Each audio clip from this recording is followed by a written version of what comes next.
J'avais déjà commencé à faire une première vidéo sur les threads horreur, vous savez, avec le site, l'application Reddit. J'ai fait une première vidéo et elle était un peu, comment dire, un peu trop flagrante, c'est-à-dire que ça sentait vraiment le fake. Et en plus, elle a été courte et voilà, je préfère refaire vraiment les choses et faire mieux et bien.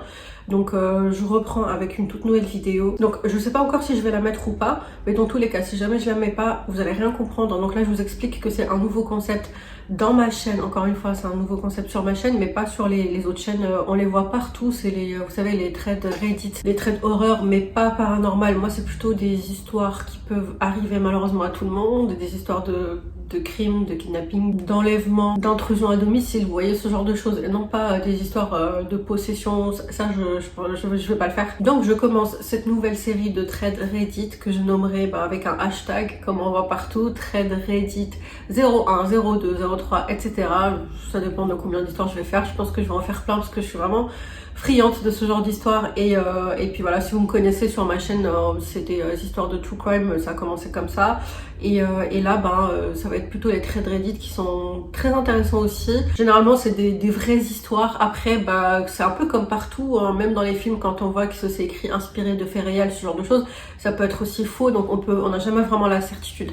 Bon, le plus important c'est de se divertir avec mes vidéos, hein, c'est le but, donc je vais commencer la première histoire.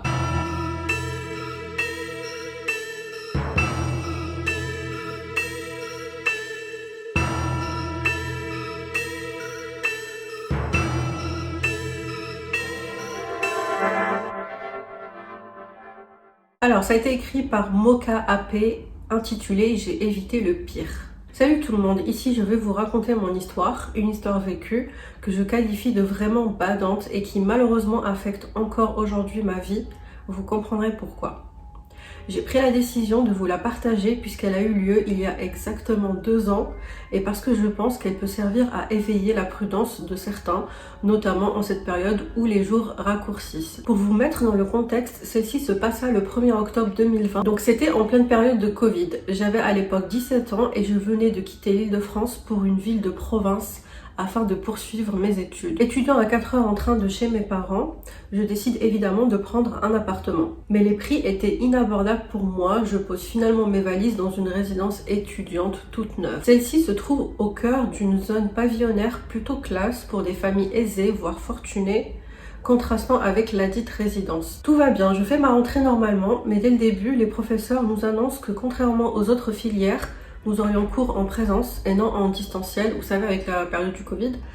De fait, nous serions les seuls à animer cette partie du campus. Bref, les premiers cours se passent plutôt bien, même si j'ai du mal à m'intégrer tout comme les autres à cause des masques et de ce vilain Covid. À cela s'ajoute une ombre noire au tableau. Les jeudis et vendredis, je termine à 20 h, ce qui me fait rentrer vers 20 h 45 dans mon petit chez moi. Le temps d'attendre le tram qui ne passait pas souvent pendant la pandémie, et de faire les 3 arrêts avant de faire les 10 minutes de marche jusqu'à la résidence. Je sais pas si vous avez bien suivi jusque là. Comme vous l'avez compris, j'avais l'habitude d'être seule sur le chemin des cours, mais la semaine du 21 au 27 septembre, en allant le matin en cours, étrangement, je croise à 3 reprises un homme habillé en noir, portant une capuche et dont je n'arrivais pas à vraiment distinguer le visage. Ce qui me perturbait alors, c'était le fait qu'il ne collait pas du tout à l'environnement chic du quartier, mais je ne m'attarde pas plus sur ça. Enfin arrive la nuit du 1er octobre, comme à mon habitude, je sors des cours, mais contrairement aux autres jours, je prends le tram environ 1 heure plus tard. Je m'étais enfin fait un ami avec qui je discutais le temps que mon bus passe. Et comme d'hab, j'étais seule dans la nuit et une fois dans le tram, je me rends compte que tout comme à l'arrêt, il n'y a personne, mis à part le chauffeur et moi. Je décide alors de m'asseoir dans les carrés de 4 sièges pour me mettre à l'aise. À l'arrêt suivant, qui se trouve encore dans la zone du campus, alors que je tends la tête avant la fermeture des portes. Donc c'est des portes automatiques, laissant 1 minute d'ouverture obligatoire. Il y a beaucoup de détails, mais ça permet de se situer et de comprendre à peu près. Et là, je vis un homme en noir assis. Nos regards se croisent et en une demi-seconde, l'homme bloque les portes qui se fermaient et entre. Alors que le tram est vide, il s'assoit en face de moi. Intimidée et comprenant que la situation est louche, je le fuis du regard. Je préfère regarder par la fenêtre. Plus le temps passe et plus mon instinct me laisse à croire que cet homme est peut-être de mauvaises intentions. Dans ma tête, je commence à élaborer un plan pour faire en sorte que l'individu ne me suive pas au moment où je devais descendre. Une fois le tram arrivé à destination, je décide de sortir au dernier moment, pile poil avant la fermeture du tram et en vitesse. Elle a pas tort, je pense que j'aurais fait la même chose, comme ça la personne elle a pas le temps de se lever aussi et de faire genre oh c'est ma station aussi, moi aussi je comptais sortir à ce moment-là. Alors que je commence à marcher, j'entends un cri et je tourne la tête. J'aperçois l'homme qui avait réussi à sortir et qui s'était manifestement pincé les doigts en bloquant les portes. Purée, ça veut dire que vraiment il l'a vu partir et à la dernière minute il est parti en courant et il s'est retrouvé coincé entre les portes. Heureusement que je suis là pour vous expliquer les choses, je suis Captain Obvious moi. Ce dernier commence alors à marcher derrière moi, cette fois c'est sûr, je suis suivie. Alors que j'accélère le pas, j'entends l'homme faire de même, j'arrive même à entendre son souffle se rapprocher. Il me vint alors l'idée de faire semblant d'être au téléphone pour le faire fuir, ce qui marcha au début. En effet, alors que l'homme repousse chemin, mon téléphone sonne.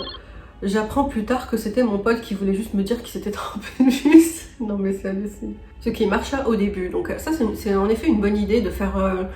je conseille à toutes les femmes qui se sentent dans ce genre de situation, ou même des mecs qui se sentent en danger, faites comme si vous étiez au téléphone et même faites allusion à ce que la personne qui est au téléphone avec vous, elle est dans la police ou... Vous voyez, enfin essayez de ruser un peu. Donc il sonne au moment où elle faisait exprès. Alors là elle est complètement cramée. Elle dit entre parenthèses, j'apprends plus tard que c'était mon pote qui voulait juste me dire qu'il s'était trempé de bus. Mais alors ce pote, comment il est énervant, il met les nerfs. Moi je voulais juste te dire que je m'étais trompé de bus, c'est genre vraiment, c'est pas le moment. J'étais sûre qu'il avait entendu la sonnerie et que par conséquent il avait compris la supercherie. Je me retourne et vois l'homme glisser dans sa main quelque chose, je ne vois rien à cause de la nuit. Ce dernier commence à hurler et à courir après moi. Alors que je suis essoufflée, je fonce dans un croisement sur un voisin. Je prends ce dernier dans les bras et lui crie « Super, t'es venu me chercher !» À ces mots, mon voisin comprit tout. Heureusement qu'il y a des gens comme ça qui sont intelligents et qui comprennent et surtout qui sont bienveillants. Donc à ces mots, mon voisin comprit tout de suite la situation et entra avec moi à la résidence. Avant ça, je me retourne une dernière fois et plus rien. L'homme s'était comme volatilisé. Une fois dans ma chambre, en pleurs, je repense à la démarche de cet homme et ressemble trait pour trait à la personne croisée plus tôt dans la semaine. Donc, vous savez, la personne qui ne collait pas avec l'environnement de la résidence et du quartier chic. Je décide le lendemain de faire une déposition et ça, franchement, c'est une très bonne chose parce qu'il y a beaucoup de gens qui ils ont des situations pareilles et ils veulent pas aller porter plainte. Bien sûr, je les juge absolument pas parce que c'est vrai que t'as certains commissariats où ils t'envoient balader. Mais dans tous les cas c'est toujours bien de porter plainte et comme ça il y a une preuve écrite et comme ça si jamais il nous arrive quelque chose la police elle peut aller chercher à partir de là en fait. Dans la journée on m'appela pour m'annoncer que les vidéosurveillance du tram avaient révélé l'identité de la personne, donc voilà comme quoi il s'agissait d'un homme recherché pour agression sexuelle et vol armé. Apparemment celui-ci trouvait du plaisir dans le fait d'agresser de jeunes filles aisées, elle met entre parenthèses riches, afin de les humilier avant de les voler, d'où le fait qu'il rôdait dans mon quartier. Purée. Cela me glaça le sang et je pris la décision de rentrer chez mes parents. Apparemment, l'homme fut retrouvé 2 semaines plus tard dans une autre ville pour avoir agressé une jeune fille dans un magasin. Purée, la pauvre. C'est horrible. La morale de l'histoire, faites attention à vous, surtout le soir. Et surtout, rien de mieux que de suivre son instinct. Encore aujourd'hui, on en reparle avec mon voisin. D'ailleurs, celui-ci m'avoua l'année dernière repenser souvent à cette soirée et surtout à mon visage décomposé par la peur. Il se dit profondément choqué. Donc elle finit par, même si cette histoire se termine bien, elle a développé chez moi une sorte de méfiance. Je psychote beaucoup, surtout quand il s'agit de croiser des gens à capuche. Désormais, j'ai toujours une bombe au poivre dans mon sac. Ah mais oui, mais ça se comprend, mais parfaitement. Le genre de situation qu'on peut malheureusement tout avoir et surtout n'importe où, peu importe, que ce soit un quartier chic ou pas. Et le plus important, elle l'a dit et je l'aurais dit aussi, c'est vraiment suivre son instinct. Je pense que il faut toujours l'écouter et j'avais entendu même des histoires de personnes qui mettent leurs écouteurs la nuit. Non, déjà en journée, il faut faire attention, mais alors le soir, c'est encore pire. Toujours faire attention, ne pas mettre ses écouteurs quand on marche. Regarder à droite, à gauche, essayer de vraiment ne pas rentrer trop tard si possible. Ou alors au moins être accompagné et voire même par exemple être au téléphone avec un ami ou avec son ou sa chérie le soir, le temps du trajet si jamais on sent que le trajet en fait il n'est pas animé, enfin c'est-à-dire qu'il y a personne sur le chemin et qu'on sait qu'on va le faire tout seul. Même si c'est une histoire de 5 minutes de marche, on ne sait jamais, des fois 5 minutes suffisent pour se faire attaquer. Bref, j'arrête de blablater, on va passer à la prochaine histoire, donc au prochain thread. Donc pour la prochaine histoire, la personne qui l'a publiée s'appelle, ou du moins c'est son pseudo, Vritra, et ça s'intitule Le géant du tram. Allez, c'est parti. Je viens de découvrir ce subreddit FR et en lisant quelques histoires ici, j'ai envie de vous partager une histoire qui m'est arrivée et qui m'a terrorisée pendant longtemps. Donc vous allez voir, c'est à peu près dans le même style que l'autre vidéo. Déjà pour le contexte, je suis une femme d'une vingtaine d'années, donc malheureusement des histoires avec des mecs chelous qui me veulent du mal, bah ça arrive régulièrement, j'imagine. Mais cet événement que je vais vous raconter, il m'a vraiment marqué. Je rentrais un soir de mon école sup, il devait être environ 18h30 en automne. À cette époque de l'année, il commence à faire nuit assez tôt. Je suis avec une amie, on attend le tram comme à notre habitude pour rentrer chez nous. On habite toutes les deux dans la même zone de la ville, qui est à environ 7 stations de tram de là. Cependant, cette fois, là, mon amie avait rendez-vous quelque part, elle ne pouvait donc pas rentrer avec moi ce soir-là. Elle est quand même restée attendre le tram avec moi, histoire de discuter un peu quoi. Le tram arrive enfin, je dis au revoir à mon ami et je rentre donc dans le tram. Miraculeusement, des places assises sont libres, alors je me pose tranquillement dans un siège avec mes écouteurs comme à mon habitude. C'est exactement ce que je disais. Je sais que les écouteurs sont faits pour qu'on écoute de la musique quand on s'ennuie dans les transports, mais dans le cas où bah là il était quoi, il était 18h. Mais là, il était 18h, donc en vrai, c'est pas tard, mais dès qu'il commence à faire nuit, en fait, il faut considérer que tard, c'est dès qu'il commence à faire nuit, hein, même si c'est 17-18. Et à ce moment-là, il faut faire attention et pas mettre des écouteurs, surtout si on est seul. Et en plus, on est sur son téléphone, même sans écouteurs, on est à fond sur ce qu'on fait, on se rend même pas compte de qui est rentré dans le transport. Et puis, bah, d'un coup, on a une personne à côté de nous chelou qui nous regarde bizarre. Enfin, je pense que ça nous est arrivé à toutes. Hein. Donc, je reprends. Elle dit, en attendant que le tram démarre, je commence à me sentir observée. Je vois un homme gigantesque me regarder fixement, comme s'il m'avait repérée depuis que j'étais entrée dans le tram. Tout en me fixant toujours, il s'assoit en face de moi. Cet homme devait faire à vue d'œil 1m95 avec une allure assez forte. Il avait des mains absolument immenses, vraiment une carrure de géant, elle dit. Ce qui m'a glacé le sang en particulier, c'était son regard. Il me regardait avec des yeux qui disent qu'il ne me voulait pas de bien. Instinctivement, je sens que cet homme est bizarre, qu'il y a un danger. Donc je change de place et j'envoie des messages à mon copain pour lui dire qu'il y a un mec qui est vraiment chelou dans le tram. Et ça c'est vraiment une chose à faire, on ne sait jamais, et voire même donner l'adresse où on est, ou juste écrire à la station. Cependant, cet homme me fixe toujours du regard, peu importe où je me place dans le tram. Il me fixe dans le reflet de la vitre ou moi directement dès que je suis dans le champ de vision. Et ça pendant les 7 stations de tram jusqu'à l'arrêt où je dois descendre. Je sors donc à mon arrêt en me disant que j'ai échappé à ce géant vraiment étrange. Si seulement. En sortant du tram, je commence à remonter la rue et là je me sens encore observée. Je me retourne et je le vois, encore, cet homme qui me suit dans une rue presque déserte. Je commence à avoir très peur. Il accélère dès que j'accélère, ralentit dès que je ralentis. J'envoie un message à des amis où je raconte vite fait ce qui s'est passé dans le tram et une description physique de l'homme qui me suit, ce qui est vraiment très bien. Sentant que l'homme se rapproche de plus en plus de moi, j'appelle alors mon copain qui était chez moi à ce moment-là en lui racontant discrètement ce qui se passe. Je lui demande également de sortir de l'immeuble histoire de pouvoir me défendre si jamais je dois me défendre physiquement. Sans me retourner et toujours au téléphone avec mon copain, je cours jusqu'à mon immeuble.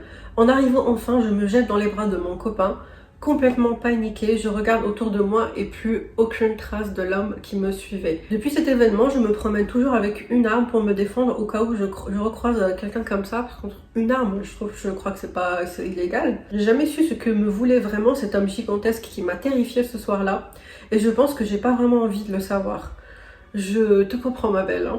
Et fini donc ce trade avec, dans tous les cas, si j'avais pas couru jusqu'à chez moi ce soir-là avec ma carrure de brindille, ça aurait très mal fini. Donc voilà, c'est ce que je disais, hein. En effet, ces deux histoires se rapprochent vraiment beaucoup. En plus, même la fin où l'autre, bah, c'est son voisin, mais elle s'est jetée dans ses bras, et là c'est son copain, c'était la même chose.